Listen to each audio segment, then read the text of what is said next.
all it took was changing my diet to plant-based, and that was it. And I've never taken a medication again. And I don't In about a week, 7 to 10 days, I started feeling something shift. It's our responsibility to, set our children up for success. And this is one of the ways we can majorly impact that. So I feel like I'm so excited to grill and chill with our beefless cakes dads, who are all featured in the new cookbook. And so we're so excited to get you guys together, because one of the reasons we wanted to write Beefless Cakes was to show how easy it is and sort of what real plant-based people look like. I think sometimes people have a little bit of a skewed idea of what it's like to go plant-based and what that looks like. So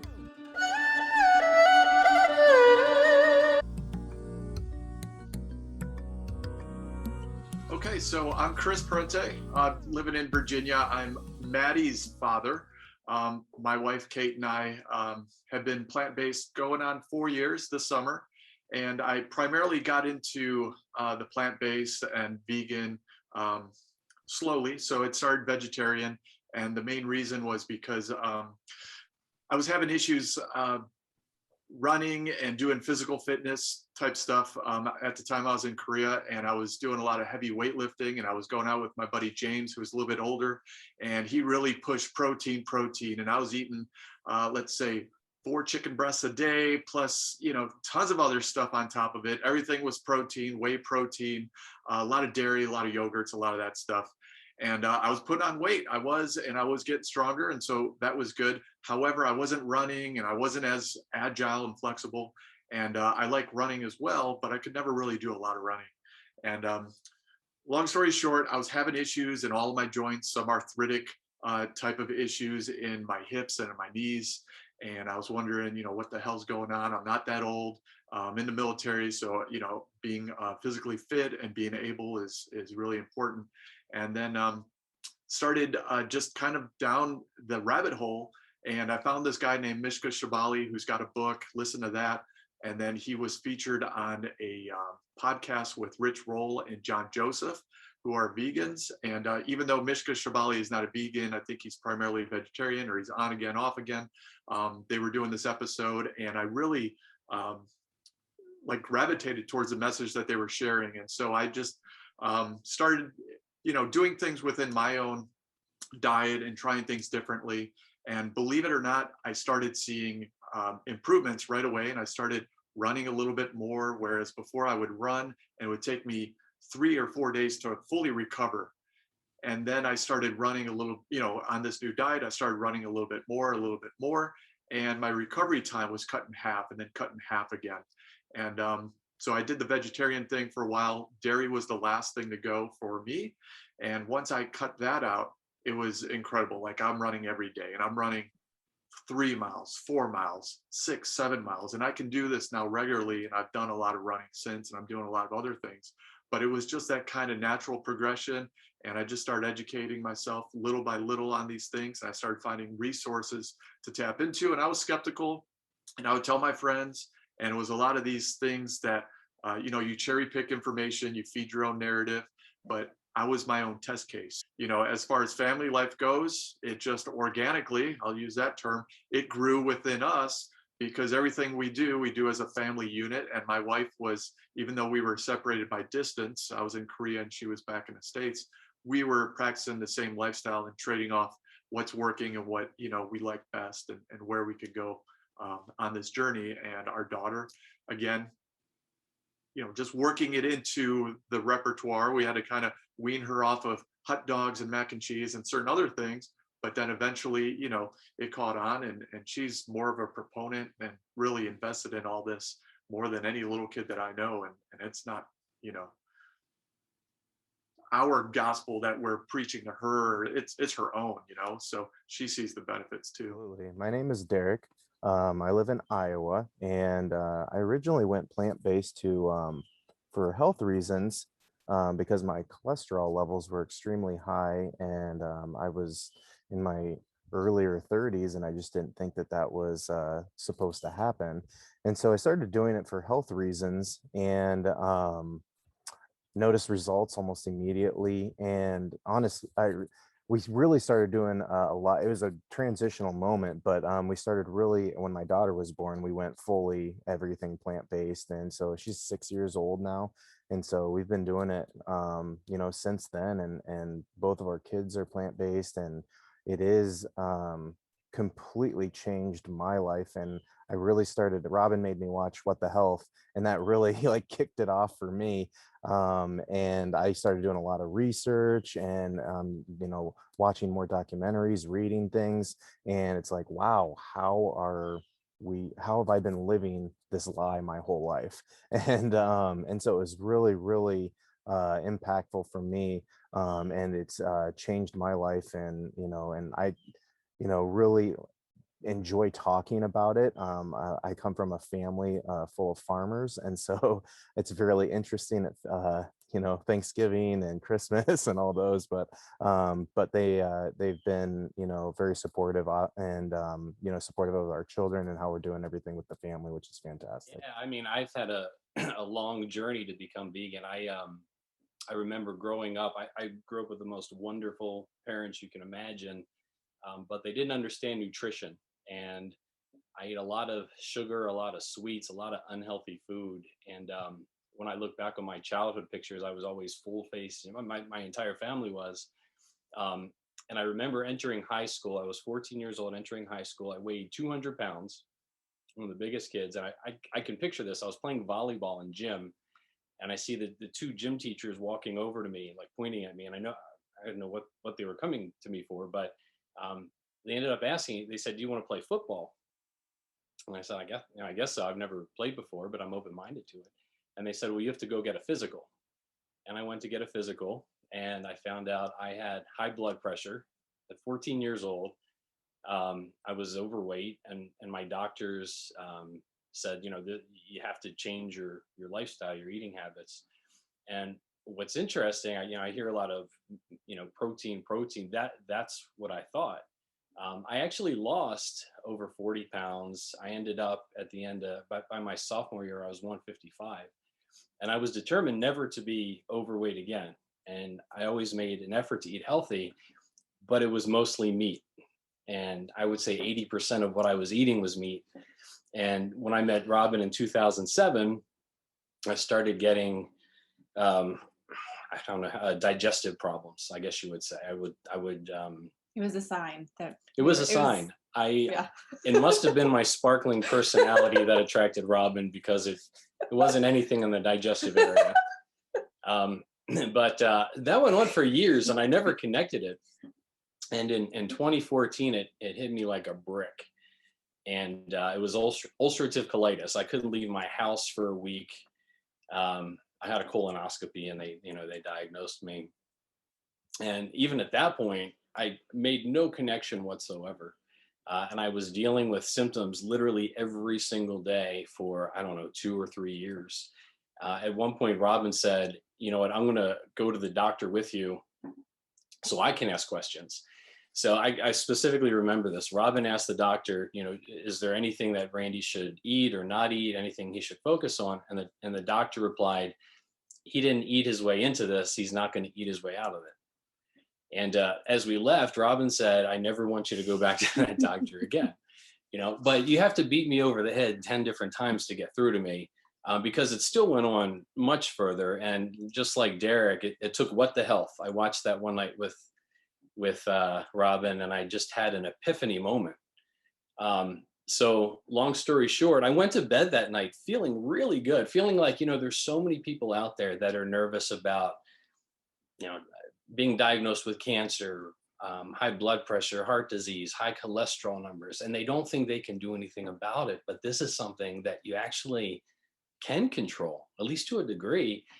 And so it's been about 4 years now, but after taking medication, every single expensive medication, to try to get my condition under control, and after my doctor saying, the next step is going to be injections. We have to find something that works. All it took was changing my diet to plant-based, and that was it. And I've never taken a medication again, and I don't have any symptoms. I don't live with it anymore. Tacos were always number one on my list. And so there's plenty of substitutes and different ways to incorporate that into a Mexican meal. As a matter of fact, today's Taco Tuesday. We had tacos for dinner. So you can, get the Beyond Meat or a meat substitute. You can do it with mushrooms or with slaw and cilantro and beans and what have you. So we do find interesting ways to spice up taco night. I was a seafood guy. I love seafood, but really any meat. Also, I can think of pulled pork, ribs, you name it. I loved it. Have I veganized it? Some of that's a little bit tough to veganize. However, much like Chris said, I don't really miss it. Knowing what I know now, eating that, it wouldn't make me feel good. But there are things that I do like. The Beyond Meat burgers, I think Chris mentioned. I love those. I think there's are fantastic. Pulled pork can be. I've had barbecue jackfruit. I think that's pretty good. I like. What are the tacos you make? Oh, the quinoa meat Quinoa tacos. meat tacos. Oh Mhm. yeah. I mean, there's some really good things out there, and there's some really good flavors. And knowing that it tastes good and it's good for you, to me, makes all the difference in the world. I was always a big Chinese guy, and so obviously all the Chinese food is, it like always has chicken in it, so mine was really easy. Like one of my favorite things is just breaded tofu, and so you can get the sauces and very similar tastes and everything from that. So mine was always really easy to substitute. But yeah, I I can relate with like Chris and what he was saying with like when you smell it, because obviously you never lose that, but it's a completely different feeling now that it's just like exactly what he said. What you're putting in your body is so much better. So I'll go first because I actually did make a dip, and I think you've actually tried it, Robin. But I always liked Chick-fil-A's tangy dip that they did, and so I tried to replicate it. And so I looked it up on Pinterest and like how to make it or how to mimic it or whatever. And I just literally used plant-based rest or ingredients and was able to get pretty close. And I love it. It's delicious. My wife was saying I make a pretty good marinade for when we make giant portobello mushrooms, which is just an easy kind of like a red wine vinaigrette with some balsamic and a few other ingredients, some vegetable broth, and I kind of put that in there, and then I marinate the whatever it is. Usually it's giant mushrooms, the big cat mushrooms. So stuff like that seems to be a hit here lately, because then I'll just throw those mushrooms on the grill. They come out pretty good. I would say my culinary skills are best suited for the microwave. Yeah, that's about right. Nothing you've made up on your own you want to share. No. Not food wise anyway. No. I would say it has been, there's so many different ingredients that I had no idea that you could make just different things with. So it is more challenging from that aspect for me anyway. And I'm not a very good cook either. So the fewer the ingredients, the better.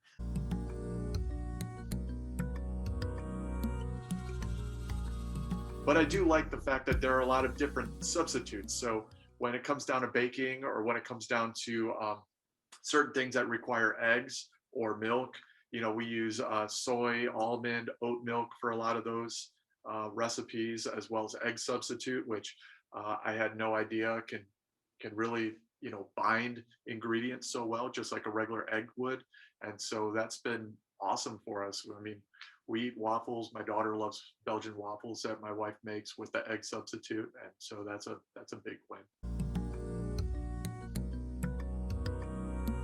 The biggest struggles that I can think of, I can think of going to my family's was my nephew's birthday, out to a restaurant, and my family was all ordering food, and everybody's getting their steak and their whatever it is, the chicken, and it got to me and I ordered broccoli, and I can picture my mother looking at me like, are you sure that's all you want? And yes, I'm sure. Are you sure? And in the back of my mind I'm thinking, is it worth it for me to eat the chicken or steak and then run home with digestive issues, what's going to make me happier? Just not understanding it. But I think the best way I combated that was just to kind of sit her down and explain the situation, because I don't think she really understood that I was really battling an autoimmune disease, and being vegan was really the thing that was keeping it under control and actually making it go away. So that's one thing. Another struggle I can think of is, when I travel for work sometimes, I can think of traveling through some small towns and they don't have anything vegan. So you kind of either pack ahead of time or get a little creative, go to a Subway and just order a sandwich with all veggies on it. But other than that, I don't really think it's that challenging. It's a lifestyle choice, and once you stick to it, you stick to it. I totally agree with the lifestyle choice, and when you're committed to it, you got to have the discipline to follow through. Of course, we do, like you would say, go to Subway and get a sandwich with just veggies. We call it a condiment sandwich, right? Because it's all the extras thrown in. Out here we have Wawa, which is similar to Subway. It's a gas station, but they make cold cut sandwiches and what have you. And so we'll go out there to grab something, and yeah, it's great still. I mean, if you like peppers and cucumbers and banana peppers and all that stuff, and you throw it all on there with some tomatoes and maybe a spread, oil and vinegar or something, it's delicious. So we could do that sometimes when we're on the road. But feeling kind of ostracized from work buddies and from gatherings, and them being like, "Oh, well, you're vegan, or you eat these weird things, or have a bean patty or something," and they'll always kind of throw it at you with some kind of attitude. And I've learned to take that just and brush it off. It's not a big deal. I like to try to educate some folks, and I try to like introduce them to new things. I'd love to have people over to our place and throw something on the grill or cook for folks. And a lot of times, they enjoy it, and then they're like, "Wow, that's not too bad." And then I try to give them some education to go along with it, just so that they can kind of continue on. And whether they do or not, it's just kind of like planting the seed. But I wish there were better choices. And why the better choices tend to be so much more expensive. Like when we do stop at a gas station and we are fueling up and we're looking for something. Just the other day, we were noticing over in the fridge area of the gas station, they wanted $3.99 for an apple with some peanut butter dip. And that's crazy to me, or a chopped watermelon that's only a couple ounces, or a mango that's only a couple ounces, and they want $4 for that, but they'll serve you 99-cent burgers. So that's kind of crazy that this is the exchange that we're working on, and how it's not really feasible for some folks when they're like, "Well, I could have 2 burgers for the price of this one apple." If you're coming off as something that you really actually never committed to, and you're kind of easing into it, why would you spend $4 on an apple and some peanut butter? And I can see that. So the best choice is to not stop at the fast food place or the gas station, but go to the grocery store, go to the market, stock up ahead of time, pack, 2 or 3 apples and some bananas and some cucumbers that are chopped up already, and then hit the road. Yeah, I would agree. And the struggle is definitely, I've noticed that like when I was traveling for work, or when you go out to eat with friends, and that maybe you haven't seen in a while, or just anything like that. And it's always like, you let them know that you're plant-based or whatever, and they're like, "Oh, okay, well, can you have that? Well, can you have this?" And it's like, well, yeah, I can have anything I want. I choose what to eat and what to put in my body. But I love that question. "Oh, can you have this?" Yes, I can have that, but I'm not going to eat that. And but yeah, I mean, and the given the flack, I just kind of let that brush off now as well. It's just, it's a choice, and it is what it is. And I do it for health reasons, environmental reasons, and that doesn't mean stuff, or that doesn't mean everything to somebody else, but it means a lot to me and my kids and my family and everything. So I feel like I'm doing it for the right reasons. But it's definitely one of those things where if somebody is open-minded, you want to take the opportunity to educate them, or to share experiences or anything like that. And a few people, every once in a while, it's like, "Oh wow, like I had no idea," and that's pretty cool when that does happen. But you're always going to have the naysayers that come in here, and they're just like, they're just gonna, give you flack to give you flack because you don't fit what is normal. For me, growing up in an Italian household, Sunday meals were a ritual. And growing up in an Italian household, you always had sausage, you always had pork, you always had steak, you always had a big thing of pasta, and a really tiny little thing of salad. But it was a ritual, right? And around the holidays, what do? We fry up a big giant turkey, right? Or a big giant ham. And that becomes a ritual that we do. It's a tradition. And so breaking that norm down, and even the standard American diet, and how that food pyramid, right, and how that's kind of ritualistic or traditional in all of our minds as school children growing up. I think we need to break that, that stigma, that mindset. And I know it's not for everybody, but I don't think we need to have a big giant honking piece of meat on every plate for every meal. Start weaning yourself off into smaller portions, because portion control is really important as well. And the ritual of it all, I did notice that was a lot of issues I had communicating with family and friends about how we how we've changed our diets and lifestyles. Oh yeah. It helps to be married to one of the founders of Plant-Based Point and the author of a vegan cookbook. And I'm there you go. Wait, hold on. We can do that too. And while we're on the topic, I just want to point out that the Beefless Cakes t-shirt, if you can Oh see yeah, that, let's get sure. it's really comfortable fabric. I was good. really impressed We can get with a commercial while we're with at the it. quality of the shirt. So I just felt like mentioning that. More just so like on the idea of feeding the kids. Do you ever feel like it's an added struggle making lunches, or if you are responsible for their food, if I'm like out at work? Yeah, I do run into challenges with that. I feel like every day it's a waffle sandwich with peanut butter and jelly. So it gets a little challenging. It really does. It's not my area of expertise for sure. Well, yeah, we try to share the load. She's doing a lot more of the heavy lifting now since we moved to Virginia. I'm working, she's going to school, so she's home more of the time. So she's got more of a chance to do the grocery shopping and doing the meal prepping. Like I said earlier, she likes to kind of go by a playbook and kind of factor what we're going to have Monday, Tuesday, Wednesday, and so on. And then she'll go shop to make sure she's got what she needs to cook.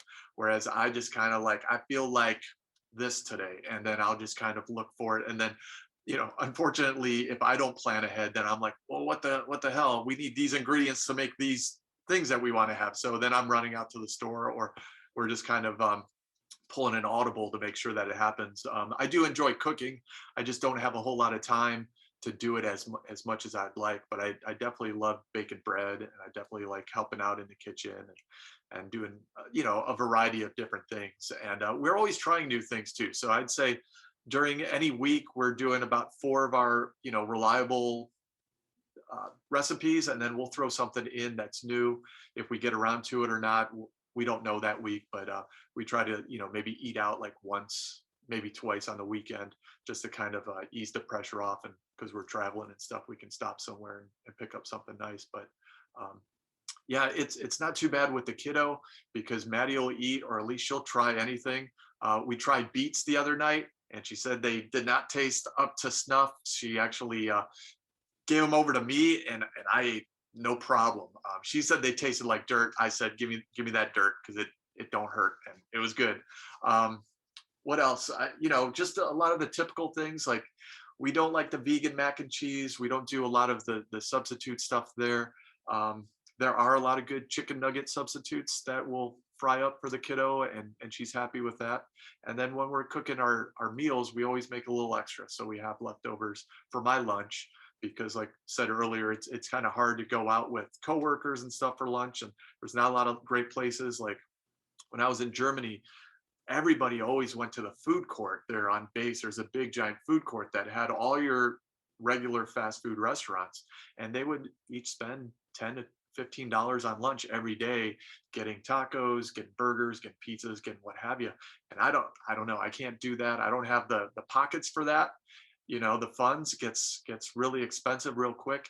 And then also again, you know, Derek said like, I want to feel good, and Randy said I want to feel good about what I'm putting in. So if that means leftovers from the night before because I know where it came from and I know what's in it, that's always going to win in my book.